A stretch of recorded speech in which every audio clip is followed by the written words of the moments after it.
In this film, we're going to explain how your body processes the food you eat in order to provide all your body cells with the energy they need. And also what happens when you have diabetes and this system doesn't work properly.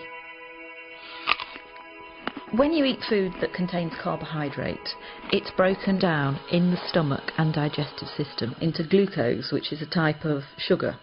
We need glucose from food because that's what gives us energy. Carbohydrate-containing foods are things like starchy foods, sugary foods, milk and some dairy products, and fruit. This glucose then moves into the bloodstream, and the body detects that the blood glucose level is rising.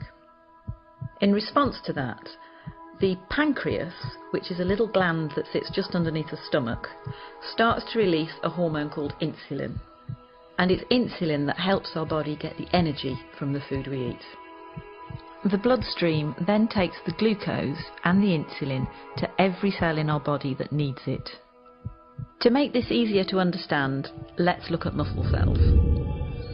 At the muscle cells, it's insulin that allows the glucose to get into the cells where it can be used for energy.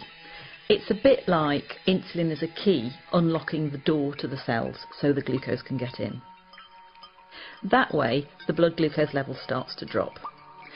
But the blood glucose level can be topped up at any point by the liver releasing extra glucose that it has stored. The blood glucose rises again, and again the pancreas produces more insulin to move with that glucose through the bloodstream to the muscle cells, open the doors and let the glucose in. The body functions best with the blood glucose at an optimum level. It doesn't like it if the blood glucose rises too high. Normally there's a cycle within the body which balances out the glucose and the insulin level, and this is achieved by the food you eat, the pancreas and the liver. However, in some people the system doesn't work properly and they develop diabetes.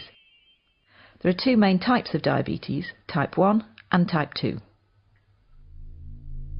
In type 1 diabetes, the body isn't making any insulin at all.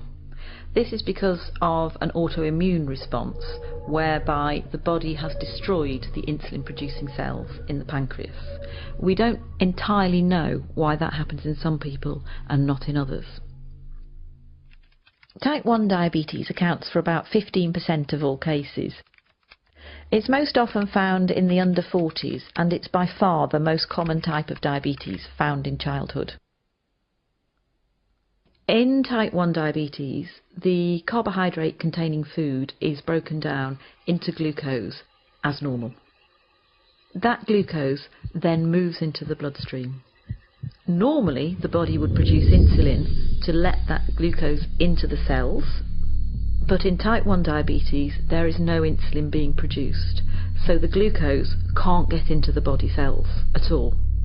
So the level of glucose in the blood rises and rises. The body tries to lower the level of glucose, it tries to get rid of the glucose through the kidneys.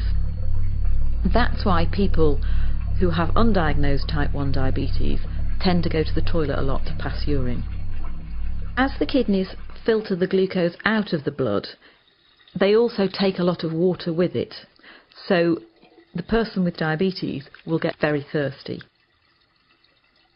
The urine contains a lot of glucose, and that creates an environment where it's quite easy for bacteria to thrive, so it's also quite common to get thrush or genital itching. In the same way, the blood contains a high level of glucose as well, so more bacteria than usual will tend to breed in flesh wounds, and they might be slow to heal. Glucose can also build up in the lens at the front of the eye, causing the liquid in the lens to become cloudy. That can mean that some people with undiagnosed type 1 diabetes can have blurred vision. Because the glucose can't get into the cells to be used for energy, somebody who's got undiagnosed type 1 diabetes is going to start feeling very tired, lethargic and unable to sort of go about their normal daily routine. But the body still needs an energy source in order to work properly. So what it does is it starts to break down its fat stores, and that can lead to weight loss. So the main symptoms of type 1 diabetes are going to the toilet a lot, thirst, thrush or genital itching, slow healing of wounds, blurred vision, tiredness and weight loss. These symptoms generally happen quite quickly, often over a few weeks, and can be reversed once the diabetes is treated with insulin. Type 2 diabetes accounts for about 85% of all cases in the population. It's most common in the over 40 age group in the white population and in the over 25 age group in the black or South Asian population. Type 2 diabetes is a little more complex because of slightly more processes at work. Either the body isn't producing quite enough insulin, or the insulin it is producing isn't working properly. That can be due to being overweight, because a build-up of fat can stop insulin doing its job properly, but it can also happen in people of a healthy weight. So in type 2 diabetes, the carbohydrate containing food is broken down into glucose in the stomach and digestive system as normal. That glucose then moves into the bloodstream. The pancreas starts to produce insulin, which moves with the glucose through the bloodstream to all the body cells which need glucose for energy. However, the glucose can't always get into the cells because the locks to the cell doors have become furred up with fat deposits. That means that the insulin can't open the cell doors properly. So the level of glucose in the blood continues to rise. In response to this, the pancreas produces even more insulin. So the blood glucose levels continue to rise and the insulin levels continue to rise.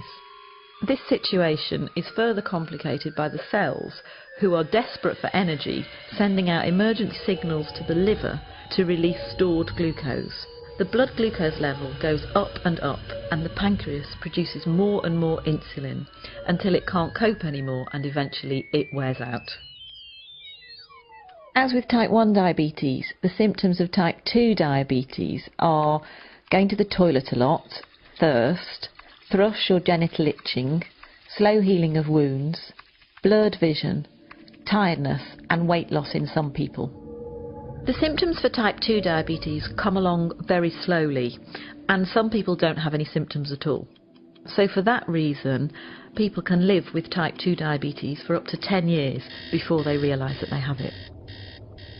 Type 2 diabetes can be treated in a number of different ways. Initially, it may be sufficient to make changes to the food you're eating and to take extra physical activity or lose any weight that may be appropriate. But type 2 diabetes is a progressive condition and most people will need some form of medication to treat it.